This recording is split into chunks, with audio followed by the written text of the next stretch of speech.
One of the most useful pieces of equipment in my shop is the Harbor Freight lift. I've had it for a dozen years now.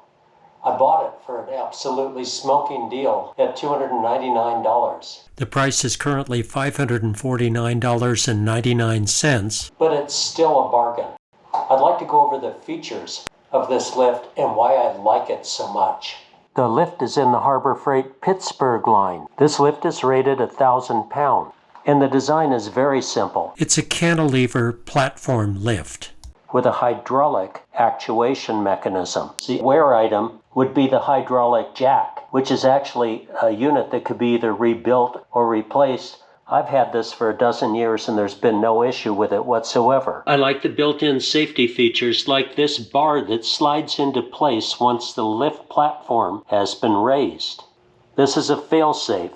Stabilizing the base is simple, and the lift can actually be rolled. Not so easily, but it can be rolled once it's in the down position. These are the safety precautions and the stated 1,000 pound capacity. I can MIG, TIG, and stick weld in the shop. And when I bought the lift, I had been considering building a lift myself.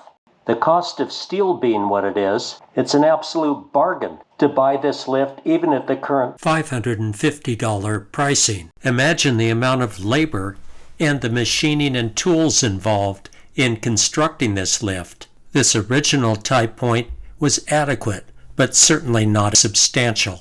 Like much of my equipment, I've added a few items to make it far safer. When cinching the bike down, I installed this Harbor Freight Chock in place of the original wheel clamp that came with the lift. It's a very simple modification, and I highly recommend doing something like this to make tying the bike down much easier. This is Harbor Freight's heavy-duty motorcycle chock that usually is bolted to the floor.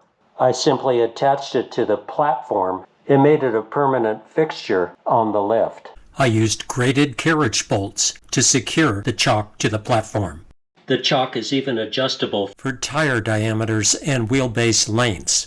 I can readily put the tie straps in place while I'm holding the bike upright and pressed against the chock.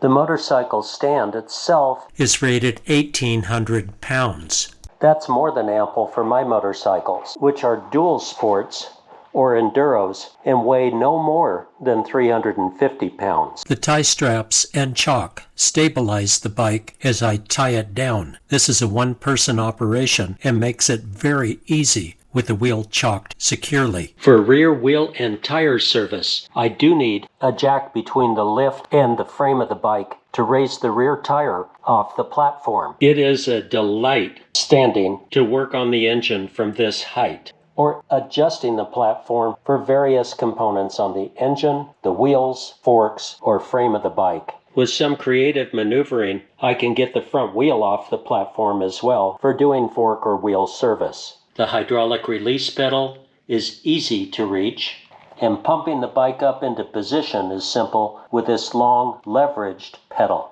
The entire lift mechanism fits neatly beneath the platform when the platform is on the floor position. Given that space is always a concern in our shops, this lift platform is also ideal for parking the XR650R when not in use. The footprint of the lift is very well utilized. If I had a fully dressed Harley-Davidson, I probably would not use this lift, but for a bike up to 500 to 600 pounds curb weight or wet weight, this is the optimal lifting platform. A cost-effective solution for lifting a dirt, enduro, ADV, or dual sport motorcycle.